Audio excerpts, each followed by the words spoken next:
What makes you think you're better than us? We can break our pact without dying. And they have... The power of God and anime on my side! Wait, you know, at least Bang lets me finish. Go back to class. And hey, if you want to see more Onva, go check out Detention Club, either on twitch.tv/the Outcast Guild, every Saturday at 5 p.m. Pacific Standard Time, 8 p.m. Eastern Standard Time, or see how the full story is over on our sister channel, The Guild Files, to see all the shenanigans our students have gotten into over the past 3 years.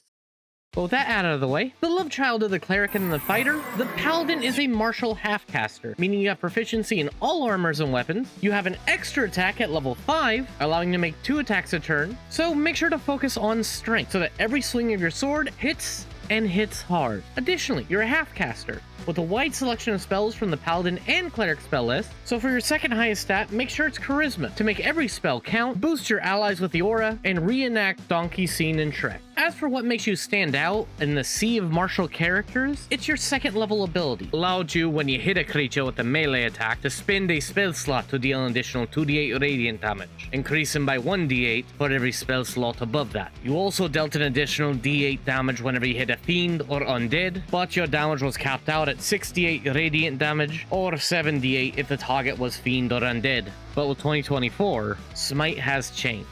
No longer is it a class feature, rather a first level paladin spell. It's a bonus action to cast, though you can choose to cast it after knowing the outcome of your hit. Additionally, since it's a spell, it no longer has a level cap, making it the perfect one-level multi-class for sorcerers, wizards, and bards. It's not just do you get martial weapons, not just do you get medium and light armor, but now you gain the paladin Devine Smite, and will have spell slots to spare. Additionally, at level 2, you gain Lay on Hands, a pool of hit points equal to 5 times your paladin level, allowing you as an action to heal a creature by a number of points of your choice, or spend 5 points to remove the poison condition, regaining all expended uses during a long rest. However, in 2024, it's been changed to a bonus action instead of an action. At level 3 is where the fun really begins, as you gain your Paladin subclass, also known as your Sacred Oath. And what makes this so interesting is, well, yes, every class has their own subclasses. The Paladin's Oath is just like the Warlock's Patron. It is the true core to the theme of the character and the story that they want to have. As for your options, do you wish to seek vengeance on those who... You killed my father! Prepare to die! No! Oath of Vengeance is for you. Have a channel divinity that gives you advantage on your sworn enemies. Put the fear in those that wish to stand against you, and stop them when they try running. And even at higher levels, punish those that think they can stand against you and your vengeance. Do you wish to live in the ways of old, bring honor to your ancestors, and teach the ways that have long been forgotten? Oath of Ancients is for you. Feel like a druid with your channel divinity, allowing you to summon nature to bind your enemies. Protect your allies from harm with an aura that gives resistance to all damage. Or necrotic, radiant, and psychic damage if you're playing 2024. Do you want to go the distance? Well, Oath of Glory is for you. Heal your allies with your strikes with your channel divinity. Charge into battle with an increased movement speed, and make sure none of your party gets left behind. Or just be Escanor and ask, Who decided that? when an ally gets hit by an attack within your aura, allowing you to add your charisma as a reaction to their armor class. Maybe you wish for more of a divine connection. The Oath of Devotion is for you then. Let your deity's power flow through your weapons, letting you add your charisma to the strikes thanks to your channel divinity. Do not let the false prophets persuade you and your allies with your immunity to charm. And let your smites not just harm the wicked, but protect your allies at the same time. Maybe you seek atonement. Oath of Redemption is perfect for that. Protect the weak and harm the abusers with your channel divinity, Rebuke Violence. With your aura, choose to take damage instead of allies within it. And make sure nothing stops you from your redemption, as you gain the ability to regain hit points when you are bloody. Regardless of which oath you pick, let that be the core to your story. Because Paladin's Oath should embody the character. Let it show your desires, your hopes, and your wants. For example, look at Detention Club's own Onva Eclipse. What? She's an Oath of Ancients Paladin. However, instead of following the ideas of some old order, she focuses on the most ancient part of life, living. Her oath is not to a god, nor an idea, but the fundamental right of freedom. The freedom to choose for yourself, to live the life and not let others dictate what you should do, to free those around her from the generational chains that hold us all down. Another example, let's look at Ejiro Chronicle. Vok was a Pure Miles agent, a weapon created by the government. He's done many dark things in his life, and now seeks redemption for what he has done. It's not to please a god or an order he was a part of, but to prove that he truly isn't that weapon they wanted him to be. Or hey, let's look at my own character, Cast. He's an Oath of Vengeance Paladin. He doesn't believe in magic or gods. He is a former guard of his hometown, and his ideas and belief are all focused on justice, as his oath is for those that were hurt when the bandits raided his town. He seeks to bring them to justice and give closure to those that were affected by it. So his form of Oath of Vengeance is not his own vengeance, but those that were affected from the actions of others, as he seeks atonement for not being able to protect the village itself. So next time you play a paladin, think about how your paladin sees their oath and what it means to them. Additionally, who do they swear their oath to? Well, yes, you could swear to a god for guidance so you can prove that you're not just a weapon and be who you truly want to be. It could just as easily be to a village though, promising that you'll bring justice to those that were harmed, or a promise to yourself that you will never again let someone be forced to be something they're not. Because the paladin's oath reflects a character's themes as much as it is a class feature. Okay, back to plot. At level 5 you gain extra attack, allowing you, when you take the attack action on your turn, meaning you hit a creature with an unarmed strike, weapon attack, or choose to grapple or shove one, you can make a secondary attack as a part of the same action on your turn. Now, a change that comes in 2024 is Faithful Steed. Your second ability at level 5, giving you the Find Steed spell for free and allowing you to cast it once per day without expending a spell slot. At level 6, you gain your Aura of Protection. This is your secondary support feature as a class, and it gives you a 10-foot aura while conscious that allows you and any allies within your area to gain a bonus equal to your Charisma modifier that can be added to any saving throws they make while within that aura. At level 7, you gain your secondary aura based off of what oath you chose. If you're Oath of Ancients, you have resistance to all damage and allies within 10 feet gain that benefit if you're playing 2014. However, if you're playing 2024, you give necrotic, radiant, and psychic damage resistance in place of all resistance. Oath of Glory gains an increase to their movement speed by 10 feet. Oath of Devotion gives immunity to the Charmed effect, while Oath of Redemption allows you to use a reaction when an ally within your aura takes damage to take the damage in their place.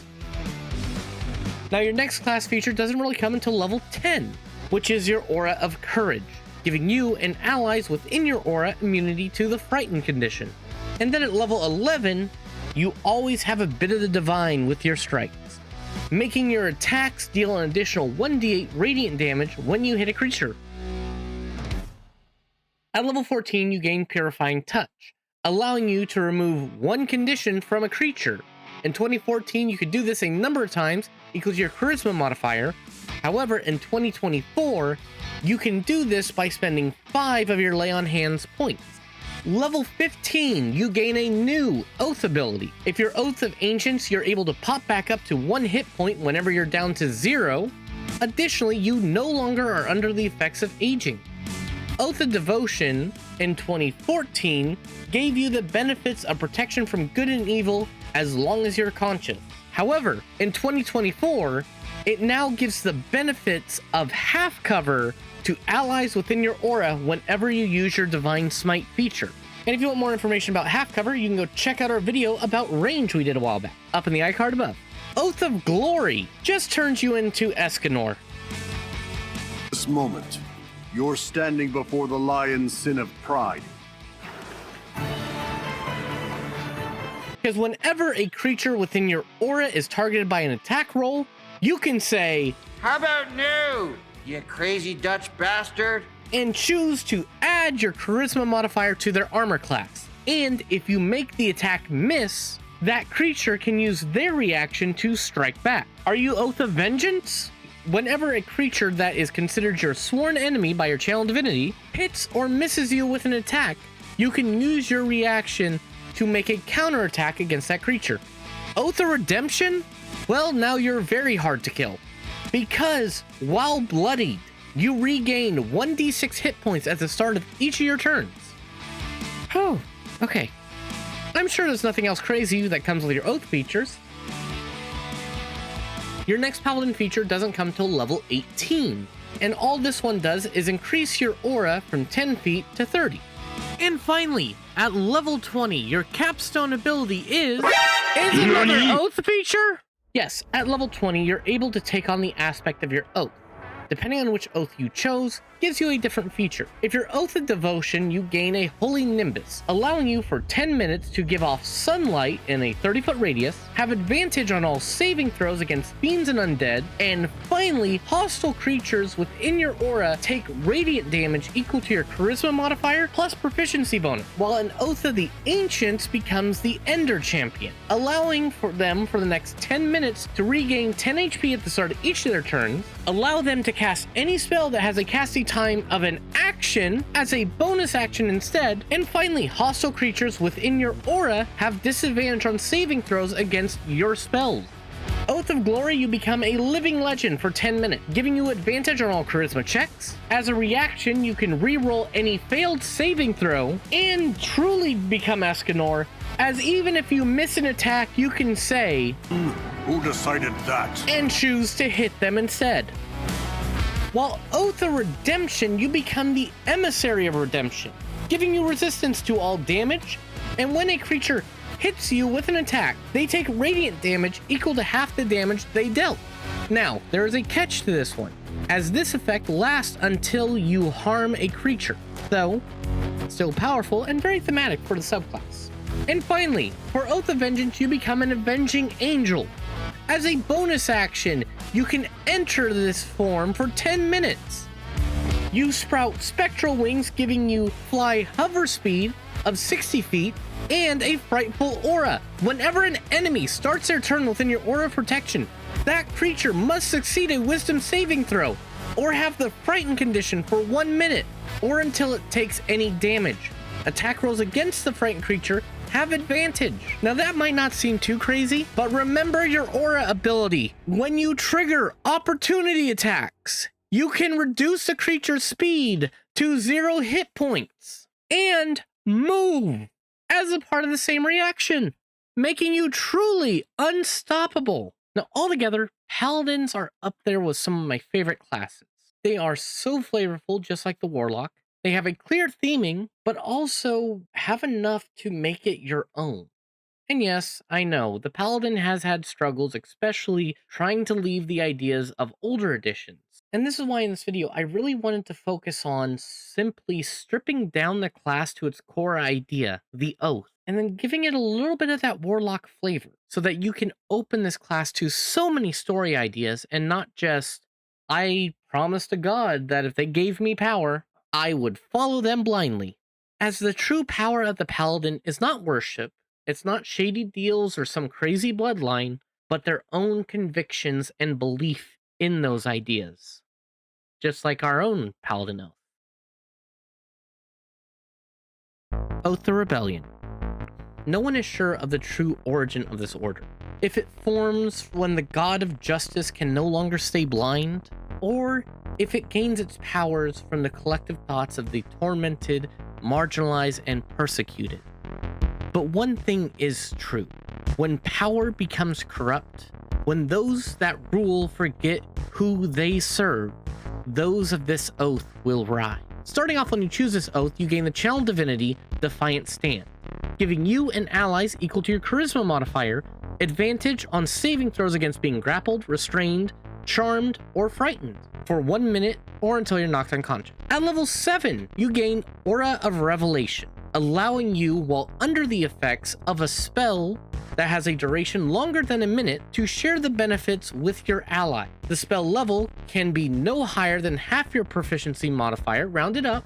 At level 15, you gain Revolutionary Zeal, allowing you, whenever a creature casts a spell or uses an ability to charm or frighten an ally, to use your reaction to reflect the ability back at them, forcing them to make a wisdom saving throw against your own spell save DC, and on a failed save they are frightened of you until the start of your next turn. The ability is expended. You can use this feature a number of times equal to your charisma modifier. And finally, at level 20, you become the Avatar of Uprising, allowing you for 1 minute to gain the following features and extend those features to your allies within the aura. You are immune to the charm condition, you gain 10 temporary hit points at the start of each of your turns, and your melee attacks and unarmed strikes deal an additional 2d10 radiant damage when you hit. And hey, if you like the idea of that Paladin subclass, go check out the link down below to get your own download of the Oath of Rebellion Paladin. We'd love to hear what you think about it, but you tell me, do you like the Paladin? Do you hate it? Have you ever really played one? Tell us down below in the comment section. Along with that, if you want us to cover anything in a future video, tell us down there too. And hey, if you stuck around this long, please make sure to hit that subscribe button, ring that bell icon so you can keep up to date with the guild, and also we have a brand new Discord if you want to get all the information on what's going on there. Also, to the person Danny had met at the grocery store, hi, I heard I was your favorite character, and don't worry, next month is going to be the sorcerer video. But with that all being said, make sure to keep calm, geek on, and we'll see you around the guild.